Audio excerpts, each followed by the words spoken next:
Morning guys, hope you're all doing well and welcome back to the channel.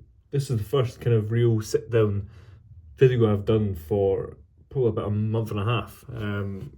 Of course I had my summer break and then had a few issues upon returning from that, and I could only really start to kick back into gear and get things rolling, but we are back and back for the foreseeable until probably the end of the year, where I'll take another probably a week's break around the festive period, and then we follow into 2025. But yeah, I thought I would feature this video talking about cellaring and the different reasons behind selling.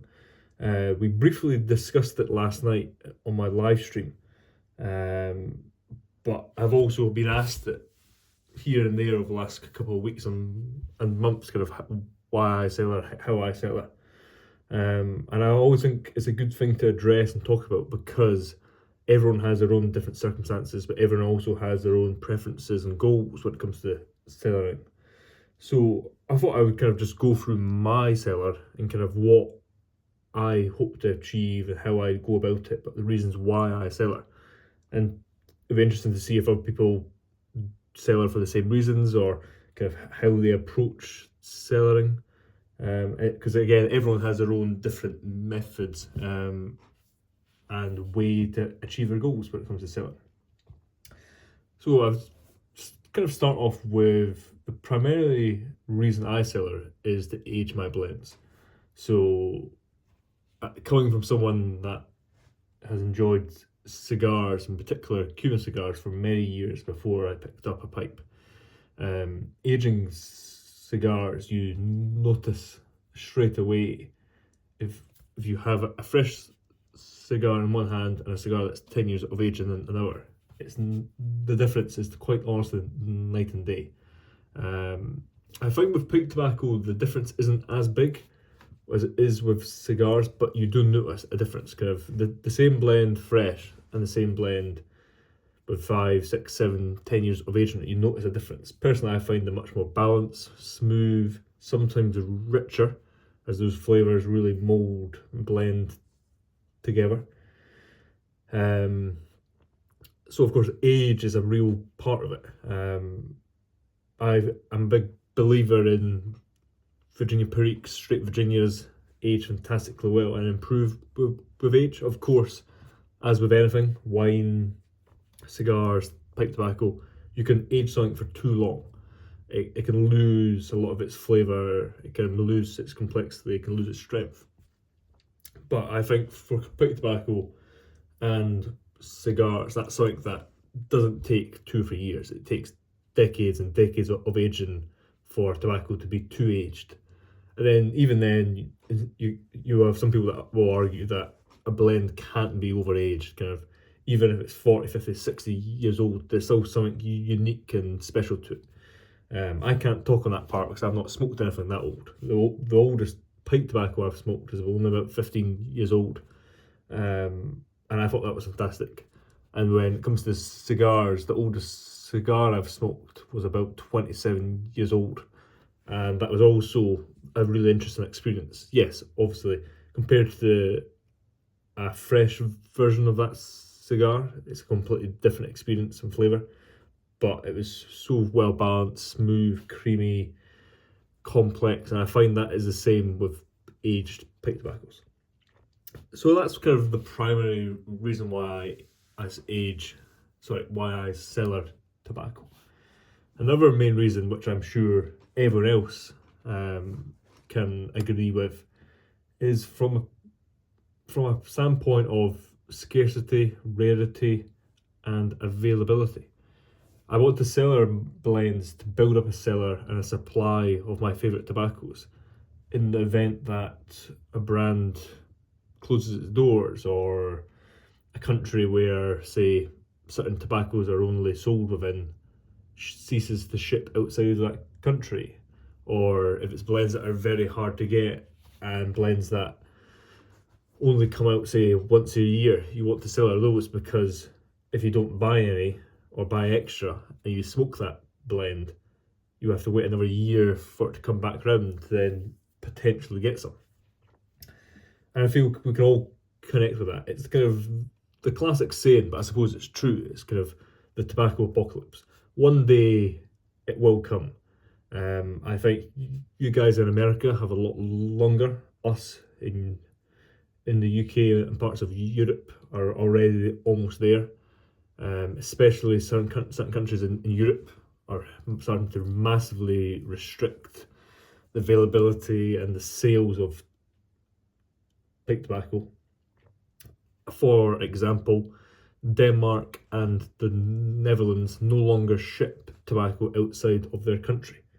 So if you wanted to go and get a certain blend that was only, say, made in Denmark, you have to physically go to the country and buy it yourself, or get a friend or someone that you know who lives there or is traveling there to buy some and send it to you, or buy some and bring it back for you. They no longer post outside of the country, and that is the same for the Netherlands. I think the rule in Denmark was implemented quite a few years ago, maybe 4 or 5.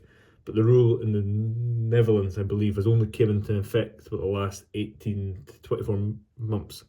So that's still relatively fresh. And from personal beliefs, sorry, not beliefs, but from personal experiences, I suppose, and from personal greed and want, my favourite tobaccos come from Germany. And thankfully, Germany just now is able to ship tobacco outside of their country. But I imagine it's only a matter of time that the German government implement that same rule and law that is starting to pop up all around Europe, which when that day comes, it will be extremely unfortunate, because as you can see here, St. Bernard flake, I've got a pouch of salty dogs here. There's probably at least 2 or 3 other German tobaccos in this pile, which are sometimes only available in Germany, or I only have access to them from Germany. And what that means is, kind of, once that supply route dries up, it basically going to have a massive effect on my cellar, because what it means is I won't be able to add to it, and I will then have to really kick into gear the whole point of a cellar and start to pull from it. And I think that's the main reason why we sell it. It's to kind of save for a rainy day. Kind of, people have different approaches to how they sell it. Personally, mine's is kind of deep and wide. And what that means is blends like St. Bernard flake or salty dogs, I might have multiple tins or pouches of, not just 1 or 2 tins of that blend, but maybe 5, 10, 15 of that one blend. Because if it's a favourite of mine, I want to make sure I have a good supply of it. And then the part where I say wide is, I'm not someone that only smokes 1, 2 or 3 blends. I do like to kind of really explore different tobaccos. And over the last 4 or 5 years that I've been smoking a pipe, I've really picked up on my favourites, and I've been selling those for about the last 4 years. And what that's allowed me to do is to create a cellar which is quite wide. Kind of, you have a lot of different Virginia Creek blends in there, straight Virginias, the occasional Virginia Berlin, Virginia Kentucky, quite a lot of Latakia blends and English blends from the early days, when I used to smoke Latakia. That's kind of what my cellar was initially built on. But a great point there is, although I don't smoke Latakia anymore, I think in the last 1.5 to 2 years, I might have had 3 or 4 bulbs a year of a blend containing Latakia. Who knows, in 5 or 10 years' time, my taste preferences might have changed, and I might have gone back to enjoying Latakia. And if that time does come, then obviously I can turn to my cellar, and I've got great Latakia blends, such as Special Latakia Flake and 1820 Flake by Jermaine's, which are 2 of my favourites. I've got quite a lot of Boswell Northwoods, which I think is a great blend. Trying to think what else. Another one is a couple of Watch City blends that I have Latakia in them, that I've got cellared in bulk in jars, which again I just don't touch. But one day soon I might get a preference and a taste for like IKEA, and then I've got access to all this stuff.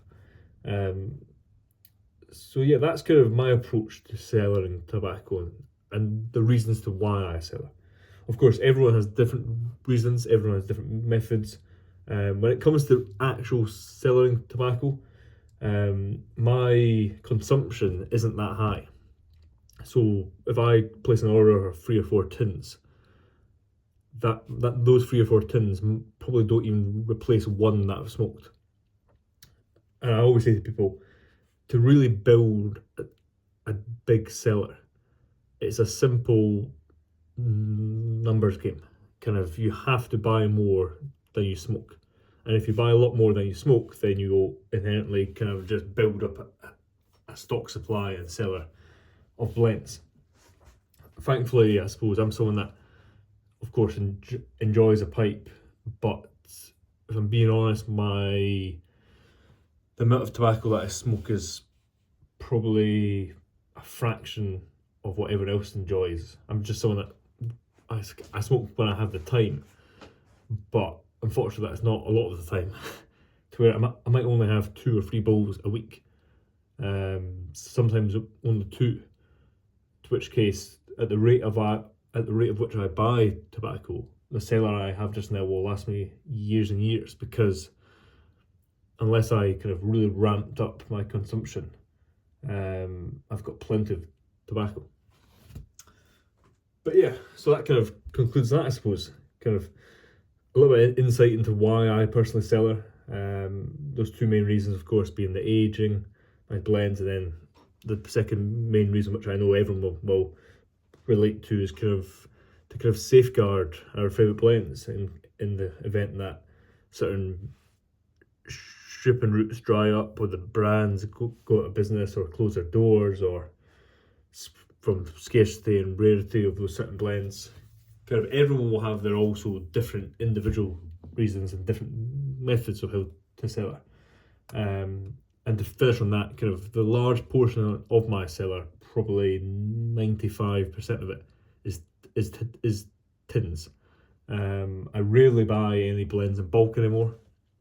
That's because bulk blends, I find, are only really available in America.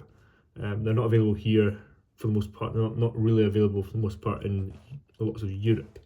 So I do have some blends that are jarred, but for the most part it's all tins, pouches, and the occasional bag, as of course some brands offer their tobaccos in 200, 250 or 500 gram bags. But yeah, that being said, hope you guys take care, and you kind of got a better insight into why and how I cellar my tobaccos. For those that have stayed around, this pipe here in front of you is currently available on the website. Smooth cross-grained, non-filtered apple. And this week's available, for those of whom have stayed around to the end, will be an L grade. This will be available this Saturday. I'm not sure what the date is, but it's the Saturday of this week as you're watching this video as it comes out. Currently we're Tuesday morning. And if you know my pipes and know my L grades, you know that I've only done before 2. So this will be number 3. It's something to definitely keep an eye out for. But yeah, that being said, hope everyone takes care. Have a great rest of your week. Cheers.